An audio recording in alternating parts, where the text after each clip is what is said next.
Shakespeare's Globe, the reconstruction of the Globe Theatre, an Elizabethan playhouse for which William Shakespeare wrote his plays, in the London borough of Southwark, on the south bank of the River Thames. The theatre, a silent witness of classical masterpieces. The work, born in one of the most significant periods of England.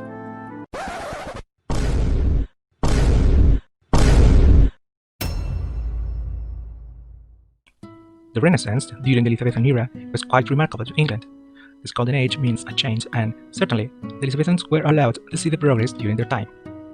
With groundbreaking work in every sphere of the society, this period was pivotal to the country, and it's been widely romanticized in books, movies, plays, and TV series. But first, a bit of history. The Renaissance began in Italy circa 1300 and slowly spread north of the Alps to France, Germany, and the Low Countries of Belgium, Luxembourg, and the Netherlands.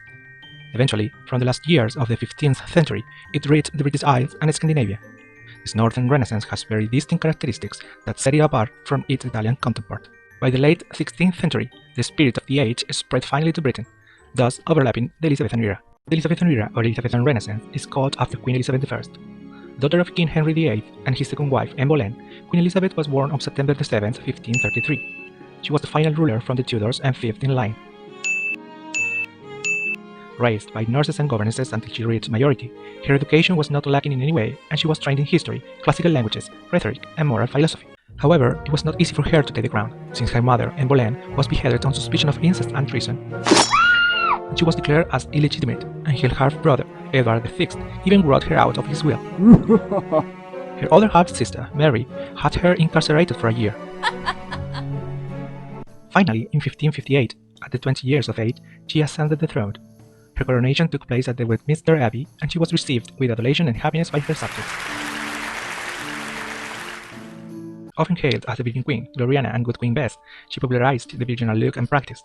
Her state of not being married was a piece of speculation far and wide. Even today, historians ponder over the reason for her refusal to marry. Love in Elizabethan time was a notion reserved for the flighty and the poor. The royalty as well as the upper class of English society married for reasons other than love, this being the uplifting for one's social status, politically advantageous situation, and furthering of one's wealth and position. Hence, a marriage was mostly arranged by the heads of the two families. Women were married off by their parents or guardians at a relatively young age.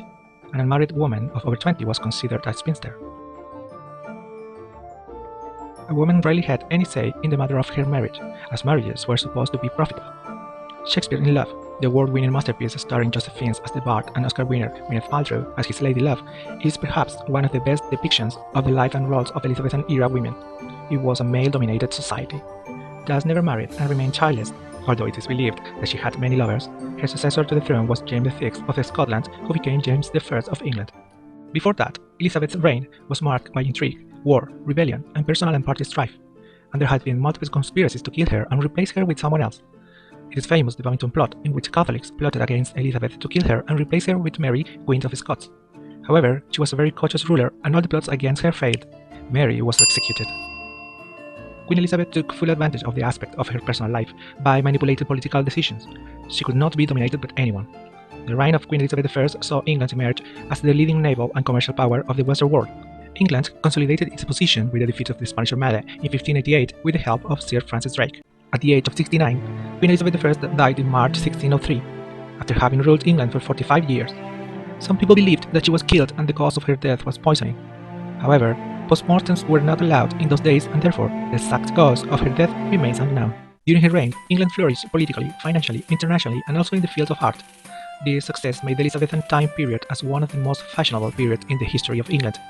The last fact has been attributed to Queen Elizabeth herself, who took great pride in dressing up fashionably as well as setting the dictats in society. Colors and fabrics became essential in this era since they were used to establishing the order of the society.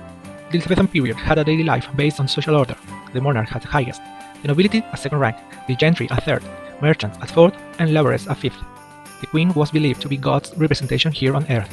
The Parliament regulated the clothes that can only be worn by each rank, the same rule with colors. Each of the colors of the Elizabethan era had a particular meaning and significance. People of all position and rank were ordered to follow these rules. They were meant to enforce social hierarchies and moral values in the society, and discriminated people according to their rank and social status. The early depictions of Queen Elizabeth show her in dark red robe. This intense red is actually found only in some insects of the Mediterranean Sea. Therefore, these kinds of dyes were expensive purchases. About the other colors, red was an indicator of fire, control, and importance. Crimson, it was the color of the church and it represented authority. Orange, a sign of courage. Yellow, it meant hope, and it also denoted jealousy, greed, and treachery. Green, it meant a new start and symbolized nature. Blue, it was normally worn by those who worked as servants. Indigo, it stood for supremacy, significance, and richness. Purple, it stood for royalty or richness, and it was associated with grief. Gold, it represented richness or wealth and divinity. Brown, it symbolized poverty and humility. Pink, it signified happiness and joy and femininity. Black, it indicated authority and control, modesty and plainness, and it was also regarded in connection with death. White, it was associated with richness or wealth, and it stood for pure and virtue. Grey, it was associated with mourning and regret. Colors aside, the period in which Queen Elizabeth ruled was the pinnacle of the Renaissance. The age of Elizabeth was marked by a prominent flowering of culture. Art and literature gained much importance and patronage, especially because she lighted court entertainment through poetry, songs, and dramas. At this time, London underwent a transformation. Its population grew 400% and became the heart of England, reflecting all the vibrant qualities of the Elizabethan age. This atmosphere made London a leading centre of culture as well as commerce. Its dramatists and poets were among the leading literary artists of the day. In the 1580s, the writing of the university wit, Marlowe, Greene, Lyly, Keat, and Peele defined the London theatre. Though grounded in medieval and Jacobean roots, these men produced new dramas and comedies using Marlowe's styling of blank verse. The high glory in the English Renaissance lays in its literature, in the works of William Shakespeare, Francis Bacon, Edmund Spenser, and many others who shaped the English language for generations to come. Shakespeare outdid them all. He combined the best trait of Elizabethan drama with classical sources, enriching the mixture with his imagination and wit. Elizabethan theatre, well known for its intense drama, flighty romances and comedies, and performed only by male actors, has held within itself a treasure of art, music, and literature. The world-famous Globe Theatre was made during the Elizabethan era and set a trend with its design. William Shakespeare's plays were staged in Elizabethan theatre. In fact, his ascent to fame started right here in the Elizabethan era, and this is the time period in which he produced his most popular works. The Globe Theatre took only a year to be constructed, and it was mainly built by Peter Smith, a carpenter by profession, a building now rebuilt that stands out as a timeless sample of the golden age of England.